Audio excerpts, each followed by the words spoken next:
All right. Let's see. We are live. All right. All the socials are up. All right. Let's get started. Hello, Smart Money Tree. I can't speak today. Hello, Smart Money Tree podcast listeners. Welcome to this week's show. My name is Kirk Chisholm. I'll be your host, and I'm joined with my good friend Phil Weiss. Hey, Phil. Hey, Kirk. Happy Friday. Happy Friday. It's a weird one. Yes. Hope everyone's having a good Friday. It is a beautiful 80 degrees and 100% humidity here. I have a dehumidifier in my basement, and I empty it about once every 18 hours. And today I empty it about once every 6. I don't know. I can't wait till it rains tonight. But regardless, I don't complain about the weather because what else would I talk about if I didn't complain about the weather? That's what we do in Massachusetts. Anyway, so let's kind of dive right in. We got a lot going on here. We're gonna kind of dive in again on AI. It's pretty much gonna be my whipping boy for the next few weeks, if not longer, maybe for the next few years. But I think the thing to keep in mind is we have a lot of frameworks about how things should work in life, right? Like you walk down the street and it's a busy street. If you walk in traffic, you're going to get hit, right? That's a framework, right? Or you throw the ball up in the air and eventually it's going to come down. That's a mental model. It's a framework of how things work in life. Now, the industrial age was born with, actually, it was a book. I forget what it was called, but it was a famous book. It was like the first one, but it's basically like systems organization. But it was talking about the assembly lines and McDonald's and all like the original like really well refined systems. And I wish I could remember the name of this book. It's great. I'll get it when Phil starts talking. But anyway, so a lot of our current structure of corporations, of business, of life are built around efficiencies based on some of the learnings of the industrial age, right? Our schools are designed to crank out factory workers, not creative thinkers. Our businesses are looking for cogs in the wheel, not free spirits, right? And you look at a company like IBM, which is the epitome of cogs. Everyone wears the same shirt. They look the same way. They think the same way. The old IBM, not today. Today it's different company. It's kind of weird. But back in the day, they were well known. They're like they all look the same. It was like a duplication. Every employee is like a duplicate, a clone of somebody else. But then they had these people that they hired called wild ducks, I think is what they were called. And the wild ducks could do whatever they want. Everyone else had to stick within certain rules. You had to dress a certain way. You had to talk a certain way. You had to act a certain way. Like you were basically a robot.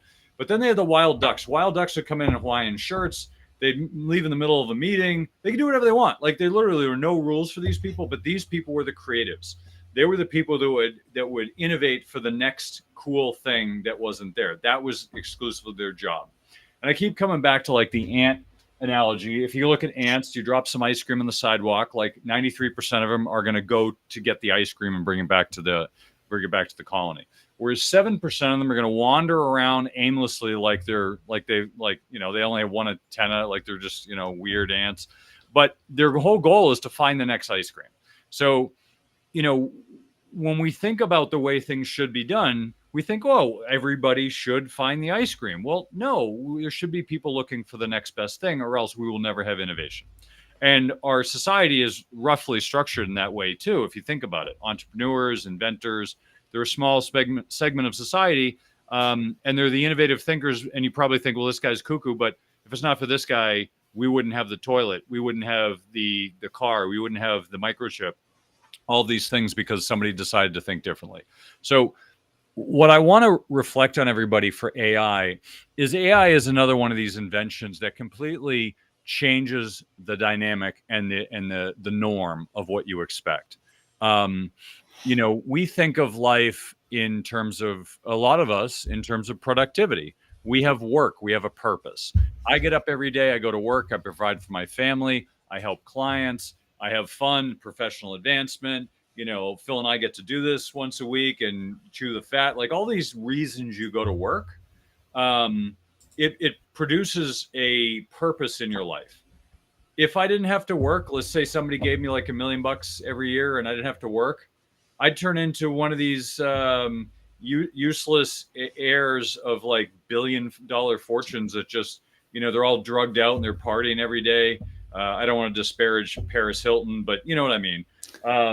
So there are people out there that I would say most of us need a purpose. I would say all of us need a purpose in life. And so the big question comes in is, what is our identity if we don't have to get up and work? So what if, let's go with my thought experiment for a moment. What if you can get paid the same salary and you never have to work? Would you? Now, most people say, nah, I wouldn't work. I'd just go sit on the beach. Yeah, maybe for a few weeks and then you get bored and then you have to find something to do. So the question you have to ask yourself, and be honest, is if you didn't have to work, you still got paid, what would you do with your life? Rethink this question. Keep coming back to this. Spend some time, because it is possible that that happens within the next 10 years. Because a lot of what AI is doing is going to be taking our jobs. It's going to start with the jobs that probably shouldn't exist, that no one wants. It's kind of like, you go to McDonald's and you got some high school kid, basically taking your money, which they don't even do anymore because it's all in the system. But they turn around and get a burger and turn around and give it to you. Like, you could probably have a robot do that, except for the fact that high school students need to learn how to work and how to, how to have responsibilities and things like that. Those jobs would pretty much be gone. Like, they don't need to exist anymore. So the question is those type of jobs, if AI is taking most of the jobs, data entry, things like that, those people will need somewhere else to work. Eventually, what's going to happen is the only employees, or the next stage here is the people who know how to use AI are going to make the people who don't obsolete. And eventually, the people who know how to control AI are going to make the people who know how to use it obsolete. And eventually, AI is going to make us all obsolete in terms of work. That's where it will eventually go, right? And then robots will come into the picture and we won't have to do anything, and that'll get rid of the trades. There's this whole progression, if you think about it. It's white-collar jobs, service jobs go first, and then blue-collar jobs, trades will go last, because robots won't get there fast enough in order to do those jobs. But those will happen eventually too. So then the question is, what's the meaning of work? How are you going to make money? What is our purpose going to be? Is it going to be like Star Trek, where everybody's just, they've got a role, and I'm the captain and I'm the navigator and I'm the medical chief, and there's no money, it's like this utopia. People are still fighting even though it's utopia. What does that look like? Does it turn into, Star Trek utopia, where everyone, their whole goal is to explore the galaxy and learn new things? Or does it turn into Terminator, Skynet, where, robots are trying to kill us? I don't know. It's somewhere in between that scope of extremes, and those are the extremes, I would argue. So it's somewhere in the middle there. But think about, what is, AI is going to cause a crisis of identity. If you think about all of the industrial age jobs, right? You think of the mills, all the typical, the union jobs now, but the labor jobs in plants. If you think about the, at a auto plant where you've got the production line, there's more and more robots and fewer people. That's where it's going. I remember when they were having the shipping ports were closed down because it was, the unions were striking. But then you compare that to China, where there are no blue collar jobs. It's basically just a bunch of kids in a room with computers, with joysticks moving robots around. Eventually that's where things go. So then the question is, well, where do those people go? Many of them aren't going to get retooled. They're not going to go learn some new skill. And then honestly, what is that new skill? What are you going to learn? Because all the jobs are getting taken. So what are you actually going to relearn? So it's an open question. I don't have answers. I'm posing the question because I think you need to think about this. It's a crisis of identity, right? You will have, if you think about the internet, right? What did they say? The internet's going to give us all this free time to do whatever we want. What happened? We worked twice as hard. We can't control our time because we're always on the phone, we're always connected. Is AI going to turn us into a worse version of that, or is it going to be like, oh, I got my AI agent doing that and we're good? I think early on, yes, but later, I don't know where it goes. So the thing to think about, and this is why I'm bringing this up, is AI is going to completely change the paradigm and the dynamics of what's happening in the world and how you see everything: work, family, purpose, identity. Like, who am I if I'm not a provider of my family? I'm just this guy in the household, right? Like, for guys, it's different. Women have a gender identity. Males typically have a gender identity, and those will get disrupted in some ways. Or at least the guys. I mean, women are a lot more complex. But basically, if you think about people in general, there is a sense of identity that is going to get disrupted, and we need to rethink. So much like the industrial age completely redid society, I think AI is going to do the same. The thing that concerns me most is that AI is coming so quickly that we're not going to have a chance to adapt as a society or as a culture. So if you look at like microchips started, there was the Moore's law, which means that the capacity or the speed would double every 18 months. And that was pretty consistent, almost like it was planned, right?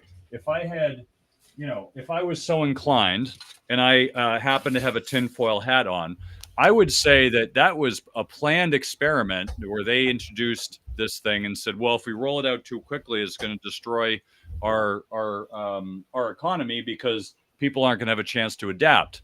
But yet what happened? It rolled out in a meaningful way that people were able to adapt to it and grow. And, look at Apple. Apple's made tons of money because they got to give you a new iPhone every 12 months because the old one doesn't work as well, even though it's pretty much the same thing. So if you look at the progression of technology, that worked with semiconductors. AI, I mean, if you think of what you can do with AI right now, it's crazy. Most people aren't even using it. They're just typing stuff in the ChatGPT and saying, "Oh, cool, it does this thing." It's changing lives. It's changing companies. There are like one-person, $10 million companies right now just based on AI. I mean, it's crazy what's happening. And if you get into the weeds, it's a deep rabbit hole. Now, I started to think about this because one of the things I want to talk about on the show over the next subsequent weeks is how to invest in AI. And most people are in the industrial age framework. Oh, well, we just find a company and we invest in that company. It's not so easy because companies are not easily investable with AI. How are you going to invest in that? Well, what about ChatGPT? Okay, that's pretty much owned by Microsoft. So you're investing in Microsoft. Well, is AI going to move the needle with Microsoft? I don't know. Not in the short term. Maybe long term it will, but right now, no. Anthropic is private. Google Gemini, it's Google. Google's a big company. It's not moving the needle there either. So, you got XAI. Well, that's private. So, what are you going to invest in? Oh, well, NVIDIA, obviously. Well, great. Well, NVIDIA is trading at a ridiculous multiple. And are they going to be able to grow at that rate continuously? Probably not. They'll grow, but is it going to continue at the rate that the PE is? No, I think the PE is way overinflated.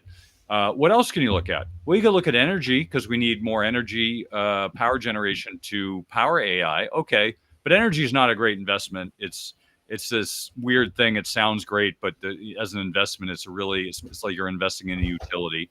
If you look at, let's say nuclear, you think nuclear is going to power things, which is great. You can invest in uranium. Uranium's a really thin market. You don't want to really touch that because it's a weird market. So what do you invest in? Oh, how about data centers? Okay, well, there's data centers. That's good, but it's not explosive growth. So where do you invest?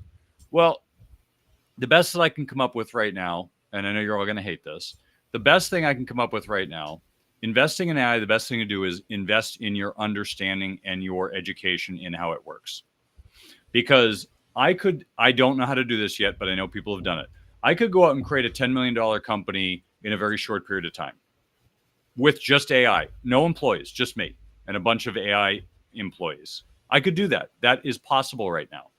You could do a lot of things right now. We are actually using it in our business and trying to streamline a lot of things that we're doing. and it's saving us from hiring additional employees. So if I don't have to pay somebody $100,000 and I can pay, $20 a month for AI, why wouldn't I do that? Now, as a business owner, it's great. As an employee, I'd be scared, right? And that's part of the problem. But why are you resigning yourself to be an employee? Why don't you go out and learn this stuff? And here's where I see the opportunity. Now, you could learn AI, create a company, create a bunch of tech that people use, and then very quickly, within a year or two, someone else will come up with a much better idea, and you're going to have to innovate rapidly and stay ahead of the curve. That's tough. Like within 2 years, it's going to be hard to compete on that. Here's where I see an opportunity. None of these big corporations really understand AI. They don't. I'm seeing CEOs saying, all right, we demand you put AI in our company. They have no idea how to use it. There was a CEO survey about 6 months ago, and they said, we're not seeing, we're putting money into AI, but we're not seeing any meaningful difference in our revenues or expenses. And that just tells me they're not trying hard enough. They're just dictating you do this, and they don't know what to do. Few companies have come out, like Zapier's come out and made some comments. Circle's come out, the CEOs come out and made some comments about this. There's some really interesting comments. But my opinion, the best thing you could do as an investment in yourself, which is always a great investment, is to learn how to use AI. You don't have to learn how to code. You don't have to be an IT geek. You don't have to know any of that. You can I know people that use plain English to code apps. They just tell this AI what to do, and it'll create an app for people. This guy's making he's making like $1 million a month, just using plain English, creating an app. It does it all for him. It's nuts. So it doesn't mean you have to understand technology a little bit, but my point is investing in yourself is the best investment you can make with AI. It's going to be able to do crazy things. It already is. It's going to get even more crazy. But if you don't learn how to actually use it, and I don't mean how to pull up the screen and type something in, I mean actually talk to people who are making it work. And it's some of it's kind of deep, but I can tell you that it's worthwhile knowing. I'm learning about it right now, and it's like I'm underwater already, but I can tell you that it is completely disruptive. Don't rely on other people to come up with things, because as we've known, like you can look at, I can take this off. My head is baking in that tinfoil. So one final thing, if you look at ChatGPT, Gemini, Anthropic, right, or Claude, I guess you can put Grok in there. I don't particularly think Grok is all that great. I think it's subpar. It's behind. It's not terrible, but I don't get the quality I get with like Claude. Claude I find to be the best quality right now. ChatGPT is very close, so you could interchange them. There's more preferences one versus the other. I'm not particularly partial on Gemini. I'm sure it's great. They've come up with some cool stuff with videos. But anyway, the point being is they're all kind of neck and neck. They're all very similar. You could say, oh, this one's better. This one's better. It doesn't really matter. Like if I'm decoding a genome, it might matter. But if I'm just wondering, should I go to the ball game or should I go to a picnic? It doesn't really matter.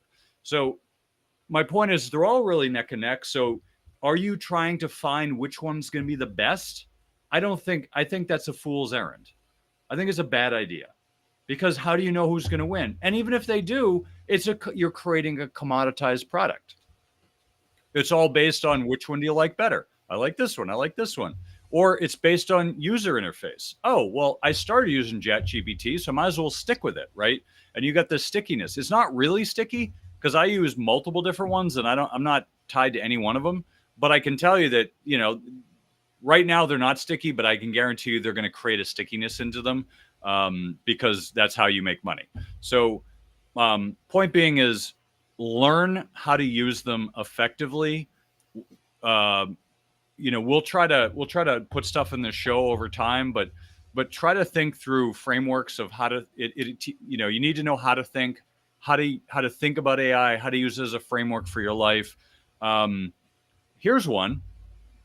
Here's something crazy if you haven't thought about this. Why don't you start reproducing your brain in AI? That's going to blow your mind. It did like 2 weeks ago for me.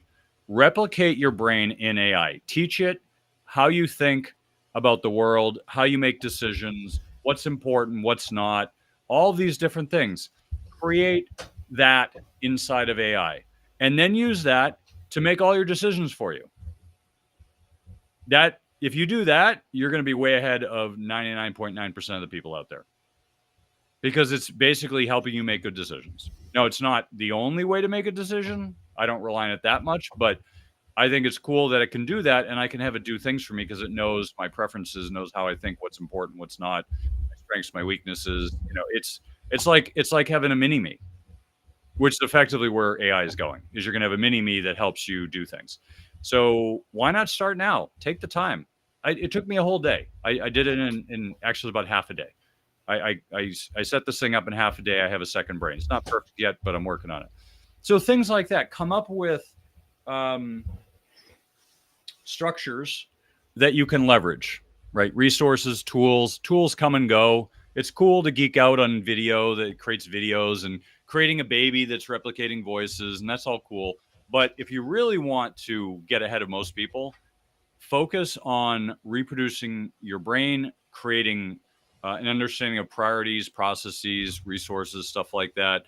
I have friends that are dumping all sorts of private information in there because at this point, everyone knows everything. I grew up not wanting to share, private information, but I get to the point, it's like, does that even matter anymore? Like everyone knows everything. So what's the point of privacy if everyone knows it? But my point is people are doing this and they're seeing crazy results. And anyway, that's my tip for the day. The best investment you can make is in yourself and your understanding of AI, because if you're at least at the front end of the curve, like, my wife works for a Fortune 500 company. So like the best thing she could do is learn this stuff. And now she's irreplaceable. If they're firing employees, they can't fire her because she knows AI. And they're like, well, this stuff, like that kind of thing. So be indispensable as an employee, learn this stuff and help teach others, and you will become indispensable. So when they start laying people off due to AI, they're going to keep you because you know what's going on. That's my recommendation. Phil, what are your thoughts? So before I get to all that, there's one thing that I was thinking as you started, and you talk about loss of identity.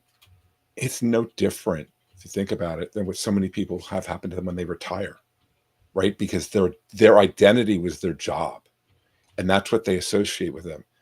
I'm a financial advisor. I'm an engineer, whatever the case may be. You associate that with yourself, and when you stop working, you lose that identity. And honestly, you can say you're not. Same thing happens, right? If you've been good at saving for retirement, you use those retirement funds that you've accumulated to pay yourself during retirement. So it's almost like what you're talking about. That's what happens when we retire. I think there's a really good parallel or analogy between the two. I mean, in terms of AI in general, I'm sure that what you're doing with this, with the course and the studying that you're doing is going further than I. But I mean, I know it's important. I know that I include it in my business. There's lots of different ways that I use it. I use it personally. I mean, I've used it for simple things as simple as I do the cooking in my house. And one night we hadn't been to the store and there was just a few things. And I went into AI and I said, here's the ingredients I have. Suggest 3 healthy meals that I can cook for dinner tonight. And it gave me back something and I made one of them and it was fine. Like I made my own modifications, but it just took that. It helped me with the creative thought that I needed to figure out, like, how could I put those things together to make something that we would enjoy eating? We've used it. I had my wife use it. She had never used AI before, my wife. And she's trying to plan our trip this summer. And I told her to go into AI and tell AI that you're my travel agent. And this is where I'm going. These are some of the things that we like to do. Create an itinerary for us. There's lots of things that you can use AI for, whether they be for business or your personal life. It is something that's becoming more and more important to know how to use it. And it's not that hard to use. I think it's more willingness to use it than it is difficulty in using it. And there are jobs that are going to be replaced by AI because some of these jobs, hopefully, are jobs that people don't want, but there's still going to be a lot of jobs like the human interaction part. That's the hard part for AI to duplicate. But the rest of it, there's so many things that all of us do that could be replaced by AI if the tools are there and they have the right inputs. it can get to know you. I mean, you can give it a lot of information. Like you said, I haven't thought about trying to recreate my brain, but there's certain parts of it that I've tried to recreate. So don't shy away from using AI. Don't be afraid of it, but use it and find out ways that you can use it for your benefit. I don't think there's any reason not to do that. I think if you don't, you're going to end up being behind. Yeah. Yeah. It's an interesting thought process as we kind of think about where things are going. AI and robots will be doing our work. Think about what's valuable, right? Like what's going to be valuable in the future. And this is longer term thinking, but when we talk about trends, what's going to be valuable? Well, you're going to have 3D printing. They'll be able to 3D print houses, pretty much 3D print anything in the future because it's not there yet, but that's where it's eventually going. You're going to be able to 3D print a lot of stuff. So I've read on that. I mean, I've read that they've done it with body parts. Yeah, they 3D printed body parts, and they have then put them inside people's bodies. Like they've started to do that. So, I mean, think about that use and what it has on the transplanting. Like if you don't need to transplant, if you can manufacture something at 3D and do that, I mean, that would be monumental if they can do things like that.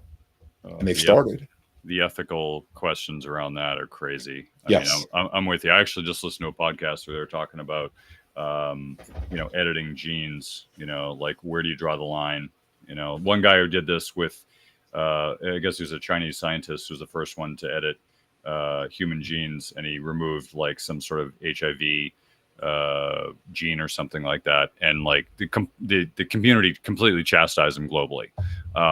Which I think was smart because I don't think we want people doing that quite yet because we're not ready for it. But I do find it interesting. Like the conversation was around, well, okay, if you knew your baby was going to be born, with a really bad gene, you have some gene in your genetic code and you pass it on. And you're like, oh, that'd be unfortunate. That person could have an unfortunate life.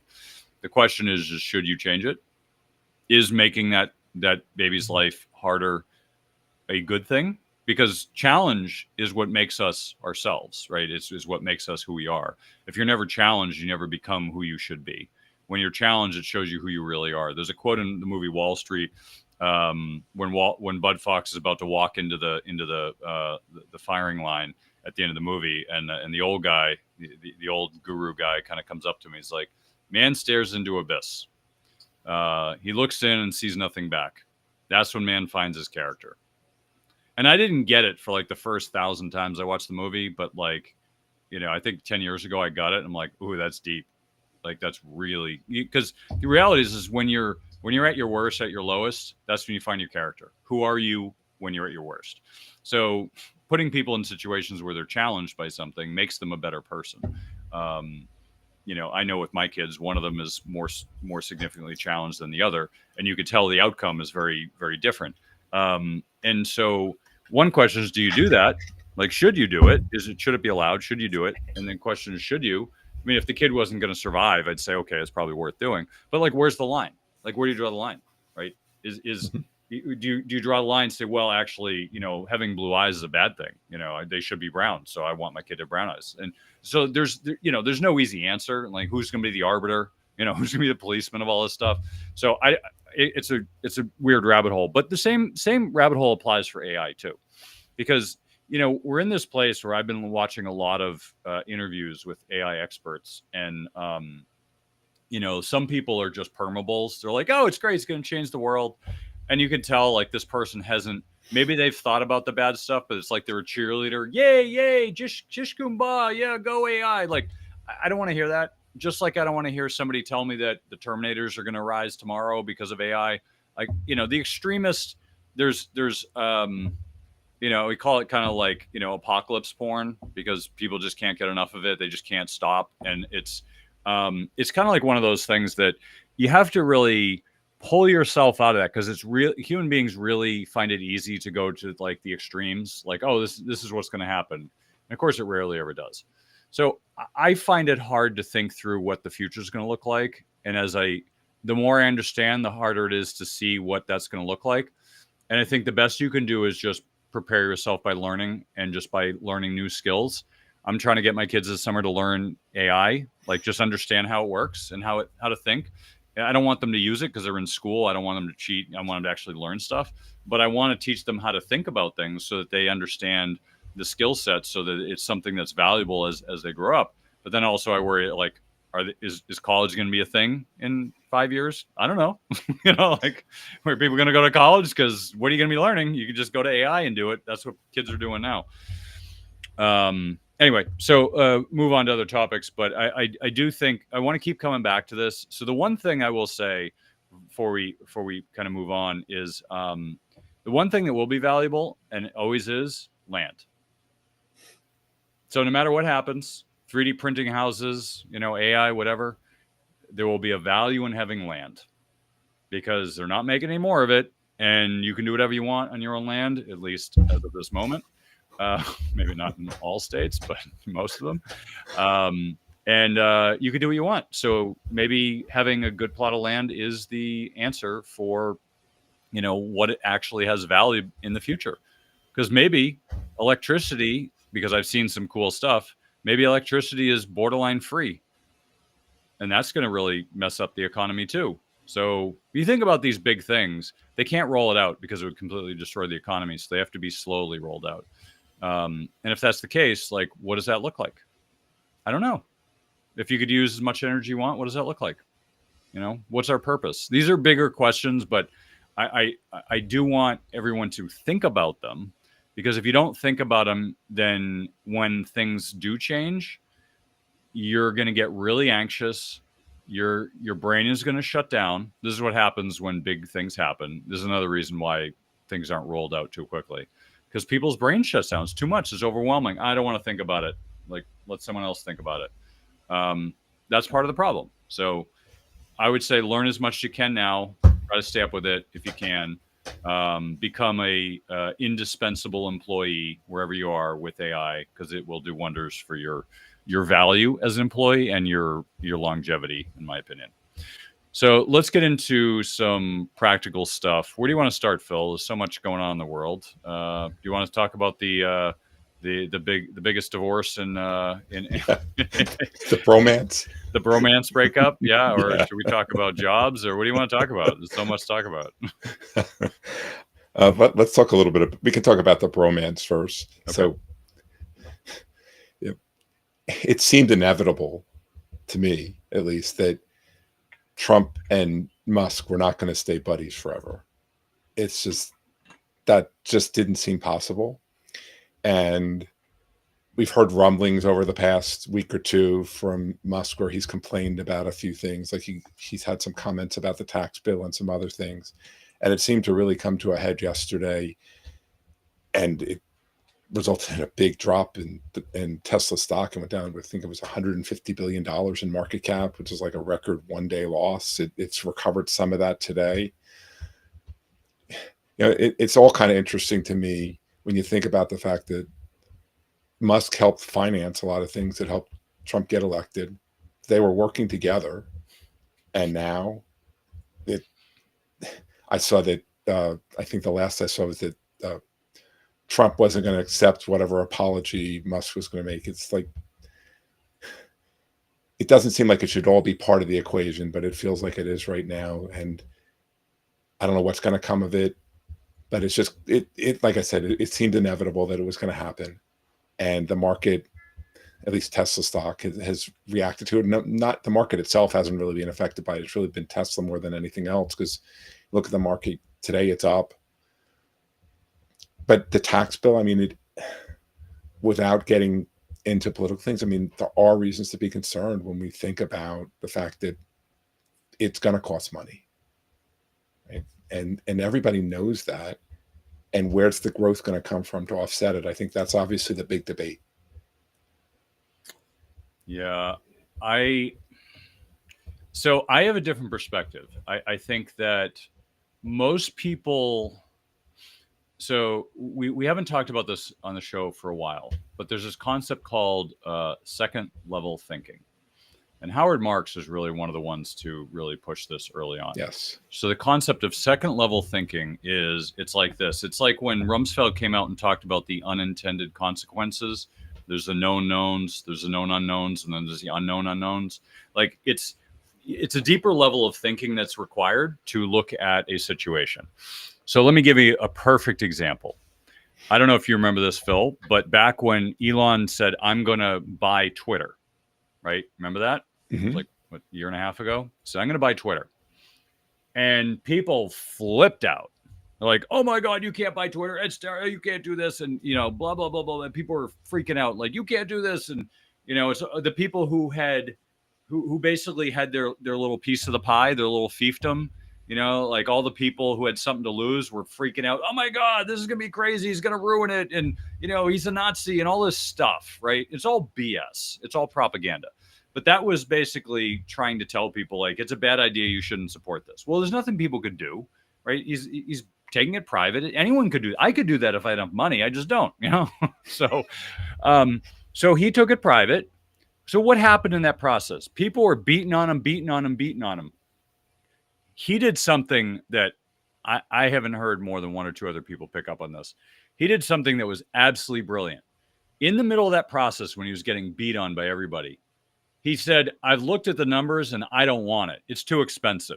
I've way overpaid for this. And he came out with his laundry list of things, blah, blah, blah, blah, blah. Oh, this is terrible. Like, this company's horrendous. It's going to zero. Like, he totally trashed the company. Then what happened? What did the media do? Do you remember, Phil? I remember when he said that. I mean, I thought that there was a lot of conversation about whether or not the deal was now going to go through or not. Like that. That's what I remember most when all that happened. Is there was a lot of controversy about whether or not the deal was going to go through. Could he back out? Those kind of things. So here's what I remember about that. I remember this vividly, because what happened was he came out and said, I don't want it. It's too expensive. It's all trash. It's all bots. Like, he came up with a lot of excuses, which I think were probably valid. He's like, it's totally not worth this. So what did all the people that were yelling at him before do? They swapped sides. No, you have to take it. You have to take it. You have to take it. No, you can't back out. This is, you know, you can't. I mean, it was the most brilliant PR move I've ever seen. He basically took all his haters and switched it so they were forcing him to buy it. When they initially, it's not that they were against him buying it, they were against him. So this is why when we talk about the news is propaganda, it's this stuff. It's the stuff that you don't see. It's the second level thinking that you never notice because it's done so masterfully publicly.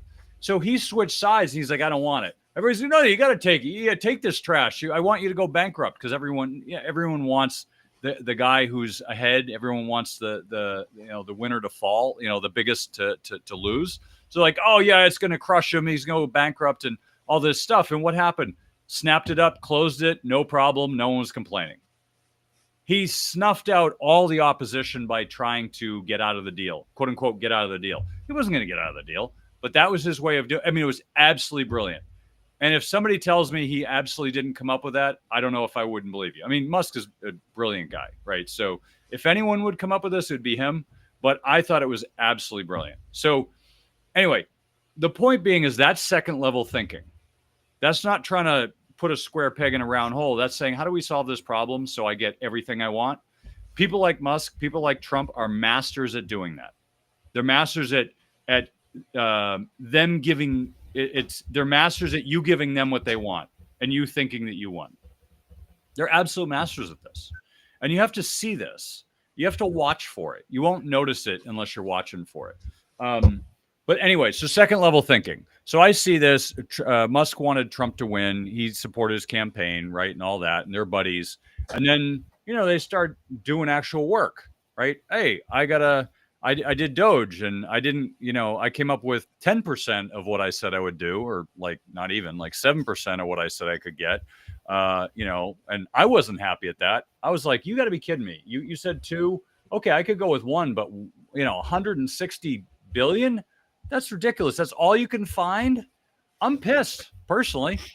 I feel like I was taken. Like you took advantage of me with that statement, and you didn't come up with what you did. So I don't know if he could have come up with more, but I don't feel like he did a good job.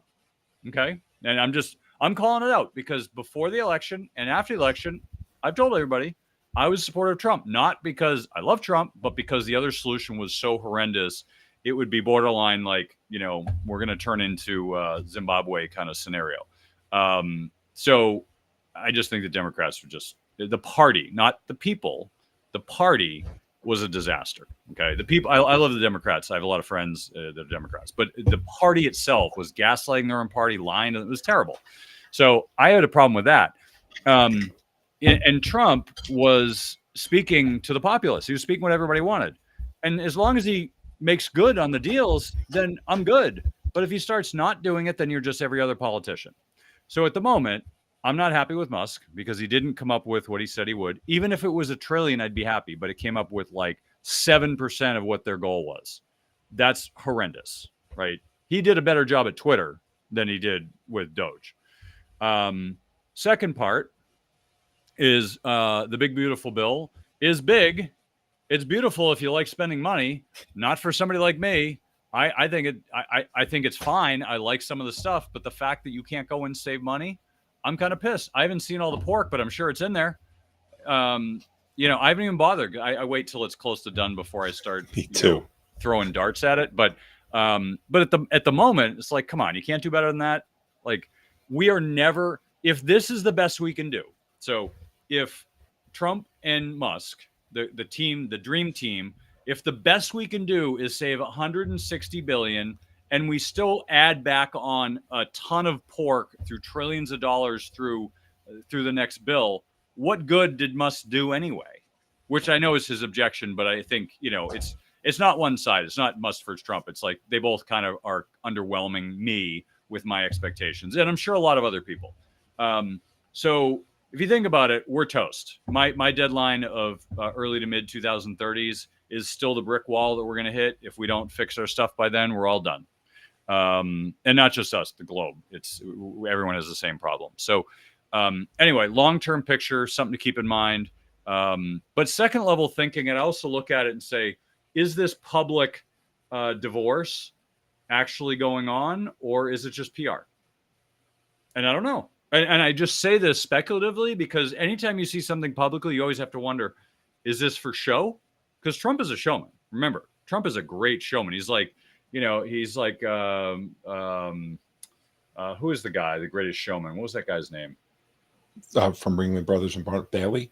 No, was it him? The guy from the movie, The Greatest Showman? Yeah. Was like, it was supposed to be from the guys from the circus. Yeah, Ringling Brothers. I can't remember. Anyway, I forget his name. There's like a great salesman, like old school. Yeah. Anyway, so great showman. Like, he understands the game. He understands TV, understands politics. He understands how to work a crowd. You got to give him credit. You might not like him, might not like his policies, but you got to give him credit where credit's due, right? Like, I didn't like a lot of things about Obama. I didn't like a lot of things about Clinton. I didn't like a lot of things about Bush. I didn't like, I go on and on, but there's some things I have to give them respect for. Like, like Clinton, you couldn't not like the guy. Like, everyone loved him. Even if you hated him, you loved him because he had such a a big charisma about him that everyone who met him was just like enamored with his charisma. Right. So you just have to give people their due, even though you don't like them. Right. You have to be able to separate your opinion about their outcome and your opinion about the person and their opinion about their skill. Right. So, like, for instance, and I hate to bring this up, but like somebody like Hitler, right? Like, he's like despised as like the worst person ever to walk the planet. I'm sure there are worse people, but he was pretty bad. Right. But you have to he had certain skills that you'd say he was actually very skilled in that area, even though he was a monster. Right. You have to be able to separate those two ideas. You can't separate those two ideas and you're still in your first level thinking and you're going to get stuck and you're not going to see what's going on in the world. And like I said, there's a difference between liking somebody and respecting their skill, right? There's certain people have skills, even though they're used for bad purposes. So, to be clear. So if you understand like investing, you understand what's going on in the news, you have to be able to see like what's being said versus what's actually happening. So here's what I wonder. Elon Musk has been going through all of the government stuff with his team of engineers and looking through stuff. How much data does he have? Is that going to turn into AI that's going to make the government efficient? Is who owns that data? Who has the ability to use it? I'm not saying he has it, because I don't know the answer to this, and I'm not speculating. It's a question I have in my mind because I don't have an answer. Who has that data? Will they be able to turn that data into something very valuable, which will save us a lot of money? That's a really good question, right? Because if Elon was doing that, and that was the point of Doge, is to do that, then I would still be supportive of it. Because not saving 160 billion, let's be honest, there's a lot of hands out right now that, if you cut the CIA's black budget, you might not survive another week. Like that stuff happens, in my opinion. Once again, tinfoil hat. I can't prove any of this, but, let's just say the facts allude to a certain conclusion, which no one else agrees to. But the point being is you have to be able to think in these other levels beyond what is right in front of your face. So the question is right now there's the bromance is breaking up, but is that a permanent thing? Is it temporary? Are they trying to manipulate Congress to get their way? I don't know. Like, this is all stuff that happens every day in politics. And now Musk is in politics because that's where his head's at. So anyway, I just wanted to talk that through as an example. I know we're gonna kind of wrap it up here, but I think it's a good week for mental models and mindsets to really help think through these problems, because this summer will slow down a little bit for the investing world. I know Trump wants lower interest rates. I'm going to say this speculation again, and I'm going to turn over to Phil to wrap it up. I have a speculation on real estate, and hopefully we'll talk about real estate next week. But here's my speculation. Interest rates went up, real estate prices went up because people weren't selling their houses. So there's no inventory, right? So people were buying, they're like, I just need a home. Around here, every house there's an open house, and then you put in your bids on Tuesday and it sells on Tuesday. There's not a single house that doesn't go right away because there's no inventory and people want to live here. What would happen if interest rates go down, mortgage rates go down to 3% again? I'll tell you what will happen. Every single house would hit the market and we'd be flooded with it. And you know what would happen? House prices would drop. This is my speculation, because if they didn't drop when interest rates go up, and I argued on the show that it's inverse relationship between interest rates and price, which is how it should operate. Everyone else said supply and demand. Okay, maybe I was wrong. If they're right, then what would happen with lower interest rates means that people would flood the market with inventory, house prices would crash, and that's how it would work. So that's my thesis. If I'm going along with their thesis and if I'm saying they're correct, then that would be the conclusion. If house prices keep going up, then neither one of us is right. So keep that in the back of your mind in the future shows. But anyway, Phil, final thoughts from you and take us home here. So that's an interesting perspective, because you would think that if interest prices fall, house prices should go up because your payments go down and they become more affordable. But you would have thought that when interest rates went up, house prices would fall, but then they argue that supply demand was the cause for them to continue going up, because there just wasn't that much inventory, because people that had these low mortgages didn't want to move. So it's really interesting to think about. And second order thinking is an important thing. It's always not just what you can see that's right in front of you. It's what else is there out there that you can't see. Because if you can start to figure that out, that's when you have a better chance of being successful as an investor. I'm Phil Weiss of Reprise Wealth Management. I know experiencing big life transitions could be stressful. My job is to help empower women facing new beginnings with the financial knowledge and tools they need to make self-assured decisions. At Apprise, we'd love to get to know you. You can visit our website, which is Apprise Wealth. That's APPRISE wealth.com. And if you add a /5-things to the end of it, you can download a free copy of 5 Things Every Woman Should Know About Finances. Thanks for having me on today, Kirk. Great. Thanks for coming on, Phil. And that's the show for this week. Thanks again for joining us, the Money Tree Investing Podcast. My name is Kirk Chisholm, wealth manager of Innovative Advisor Group. We don't just manage your wealth, we make your life better. You can find more about me at innovativewealth.com. And of course, you can find me every week here on the show. Please remember to subscribe to the podcast and the podcast app of your choosing. You can also check out our show at moneytreepodcast.com. On our website, you'll have access to the show notes, resources, and the archive shows. Also, check out our YouTube channel. When you're there, please subscribe and leave a comment. Lastly, please leave a short rating and comment in the podcast app of your choice. Oh, and don't forget, do your own research. This show is for informational use only. We're not telling you what to think, merely how to think about investing. We're also not selling any products or services, so do not consider this advice. If you have any problems with the show, I blame Putin. Please send me an email, express your feelings. If you're seeking financial advice, talk to an oracle or a fortune teller, or maybe just a licensed financial advisor. I'm one, but as I said earlier, I'm not selling anything. But I'm easy to find. Have a great week ahead, and remember, no one will care about your money like you do. So invest in your life.